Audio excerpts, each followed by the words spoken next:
We might trade off almost every piece of John Deere equipment that we own. And I say might, because we might do that, probably won't do that, likely do something, possibly do nothing. But let's run through all the equipment and see what the possibilities are. What are we looking at? A combine, a draper, a corn head, a vertical tillage tool, a soil finisher, a tractor, and maybe another tractor. 7 things. Might get rid of them all, might keep them all. Let's start with the first on the list and the most likely to go bye-bye. The combine. 2017 S680 combine. If you remember, back in 2019, this is the one that caught on fire a little bit, just a little bit. It was down and out for like 3 weeks. We had a rental machine, had this at the end of the year, had it through wheat harvest this summer, ran all of fall 2020, flawless. Just no problems with it, nothing that was major at all. Actually, I think the largest thing we had actually had to do with the draper and not the actual combine. So this thing is in really great shape, and I'm just about done cleaning it up and maintaining it for the off season. It has 778 engine hours, 531 separator hours. So it's a pretty low hour machine. It did sit out a harvest. It did not harvest in 18. The guys who bought it new ran it in 17, traded it. Nobody bought it. We picked it up for 19, and of course it sat out because it caught on fire. So it is a very nice machine. If we keep it, we'll probably run it through an inspection at the dealership, but man, it is in really good shape. So why consider trading the combine? There's a lot of different theories to this. One is you get into a newer machine. Usually for us, that means a 1 or 2 year old machine. Haven't bought a new combine in my memory. We usually get a lightly used one, as this one was. So what's the thought on all that? Well, the idea for us is it's a balance between repair costs and having a payment on the combine. So if we keep doing like we have been for quite a while, trade every 2 to 3 years. The combine before this we kept for 4 years. The idea is, yeah, you're gonna have a perpetual combine payment. That's kind of a fixed cost there. But you're doing that in the hopes of avoiding major repair bills. So it's a trade-off one way or the other. There's a lot of ways to think about that. Of course, your trade value stays up if you keep in a newer machine. These things don't get any newer once you start using them, so their value does depreciate with every hour that is on them and as the years go by. And of course, this is debatable. Every farm does it different. There's people with 20 or 30-year-old combines that keep them maintained. There's farms that trade machines every year. There's a few of those around here. There's one over that way that trades 3 machines every year. They run them 1 year and then buy new again. So, but hey, they're probably keeping their payments pretty close because those machines are very low hours. Either way might work out in your favor and it might not. You can't really choose both, especially when you run one machine like we do. So you can't either choose to have a newer one or an old one. You can't have both. You gotta have one or the other, obviously. One time it worked out in our favor. I think it was the last 9670 we traded, and we had like 3 of those, I think. What happened was we traded it, combine was showing no signs of any problems. The next guy used it for 3 hours, I think, and the transmission took a crap on him. So we dodged a big bullet there. Since he just bought it, I think Deere helped him out on the cost. But if it had been on our end with a machine we'd had a few years, we probably would have been buying that whole thing ourselves. So that in itself would have been like an extra combine payment on its own. On the other hand, you keep a machine long enough, you pay it off.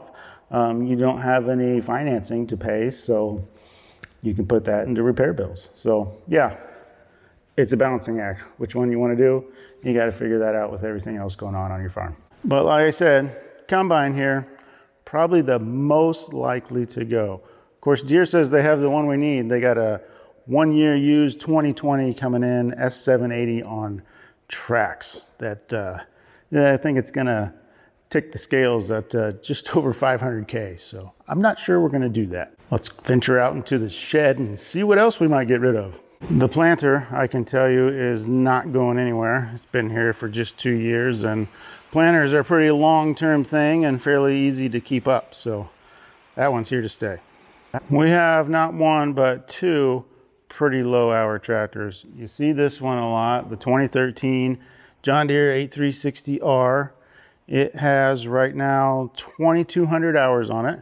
So I hadn't seen a whole lot of hours, but it is our workhorse. The first couple years we had it, we had 3 tractors. We had this, we kept our 8420 for a couple more years, and we had the 9320, which we'll look at in a minute. This guy does all the planting, all the side dressing, all the grain cart work. This is pretty much our go-to tractor for everything. It will do a little bit of tillage, possibly in the fall, if grain cart work is done. Of course, in the spring, it's on the planter, so it's busy doing that.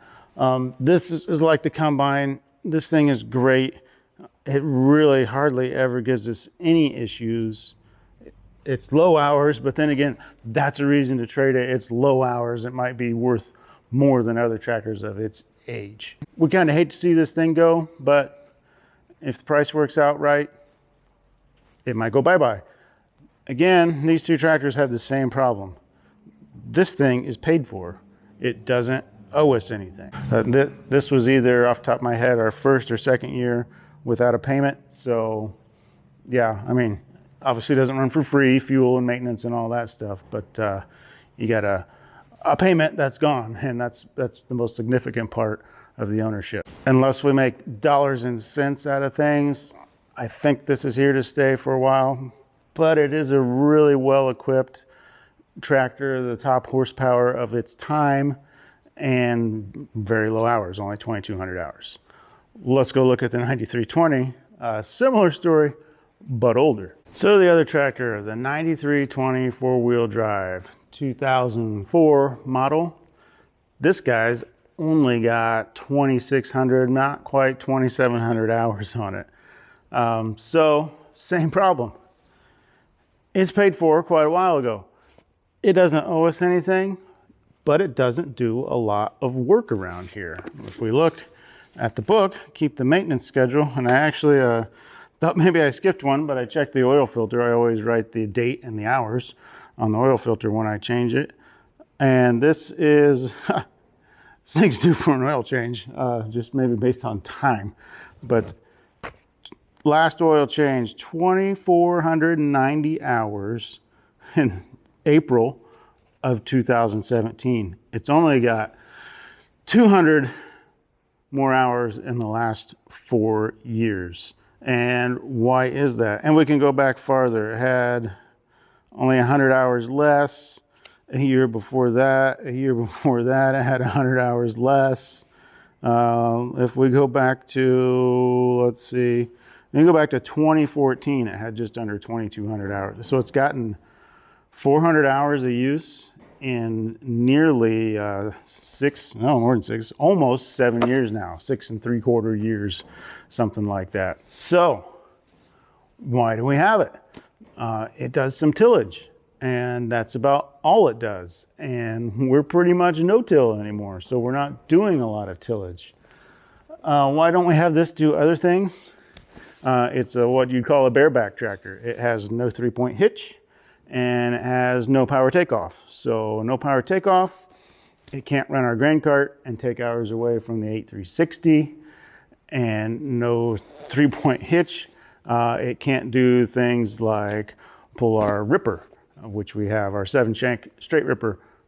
We could buy a caddy for that ripper. So that's basically a tongue with a drawbar hitch on it, which would hook to this tractor, and then the rear of the caddy could hook to the ripper, which that would be nice. And we'd have a tractor with more traction on the ripper, and that would be okay. This actually doesn't have much more horsepower.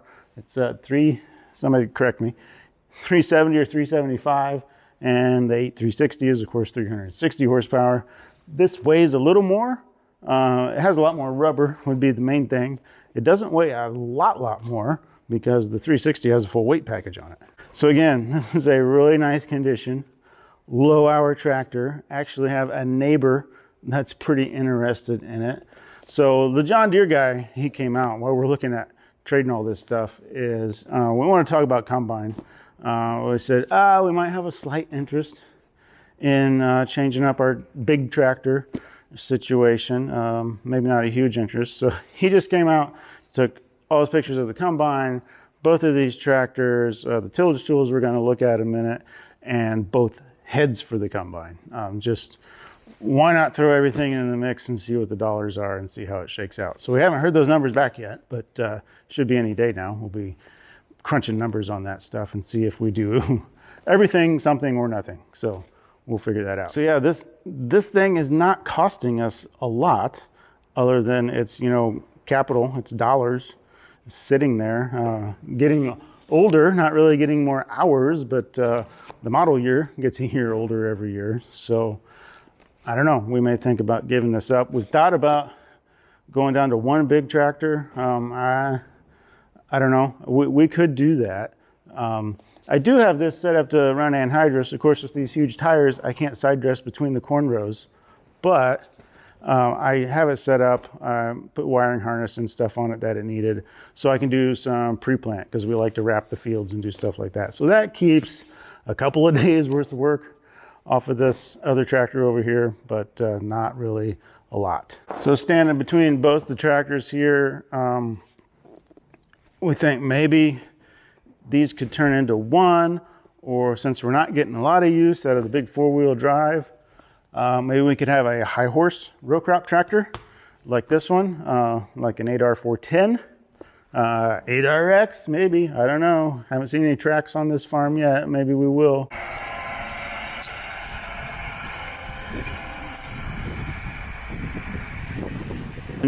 And then, you know, same 8 series tractor, but a lower horsepower, because we don't need all the horsepower to plant and side dress.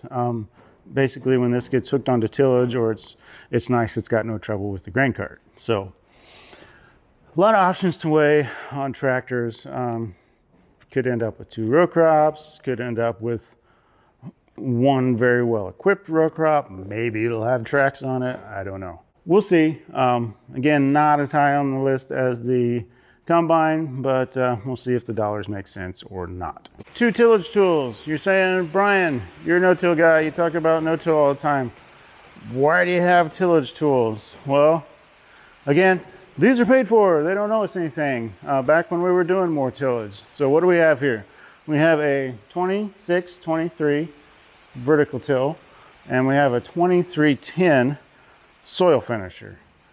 Why do we have them? We do still use them from time to time. We have some test plots that other people plant and harvest. Sometimes they want those tilled, so we do those. You've been watching for a while. You've seen we've been installing some tile, drainage tile every fall.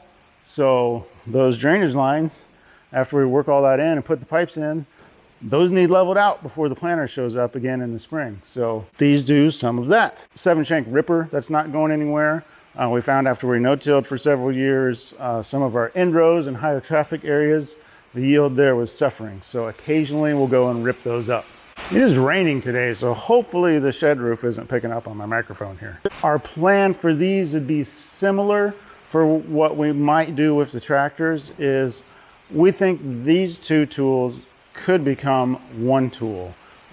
Maybe the newer John Deere vertical till or somebody else's vertical till.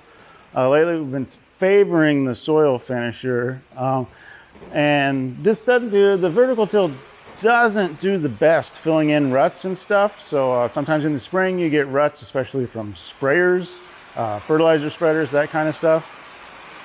I'm gonna wait on this rain. So essentially, for leveling things out, we want to keep a tillage tool around in the event we need that.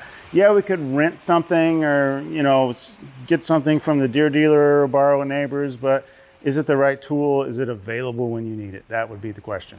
We actually have 3 fields next spring. I do plan on running the soil finisher on. We no-till all of them. One has a couple of sunken areas that have settled since we've installed some tile right on the end row. So every time you turn, you kind of smack into it. I want to level that out. 4 fields actually. A field we tilled last year could be leveled out more, and one we just did this fall will certainly need leveled out. And one we bought and had a fence row taken out of the middle with the excavator. All that stuff where the stumps and everything have been buried, that's settling. That field's getting a little rough, so we want to smooth it out again. So yeah, we're no-till, but we do a little tillage when we need it. Anhydrous applicator, not going anywhere, only if we make the switch to liquid nitrogen instead of anhydrous. I just need to do a rebuild on the wear parts on that this winter. Little 7410 loader tractor, 1999. That one's not going anywhere. 2009 Unreversed 9250 grain cart. That pretty well holds 1,000 bushels, at least when corn is dry. Why would we trade this? Only reason is there's really nothing wrong with it. Just it would be nice sometimes if you could hold 1,100 or 1,300 bushel. The last two things would be the corn head and the draper. And of course the corn head, if you've been watching my videos, the corn head was brand new this fall. Why trade the corn head? That wasn't our idea. That was the salesman's idea.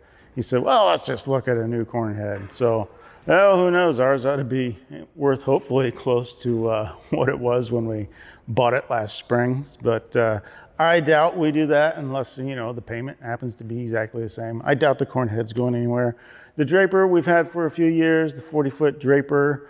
Yeah, it's getting a little older. Maybe it's time to move on to something new there. We'll see how the dollars work on that one. So in likelihood of trades, combine goes, becomes something else. And let's see, what'd be after that? And the dollars, we'll have to see. I'd be kind of split whether we turn the 2 tillage tools into 1 tillage tool, or we do something with one or both of the tractors. I don't know on the tractors. I don't have a tractor payment right now. I don't really want one. And these tractors are treating us fine. We don't even really use one of them. And maybe we just, you know, turn that into cash and put that money somewhere else on the farm. I don't know.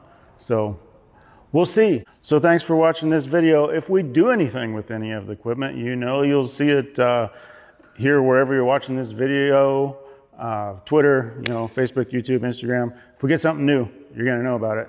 Thanks for watching. Keep watching. Appreciate it. We'll see what happens.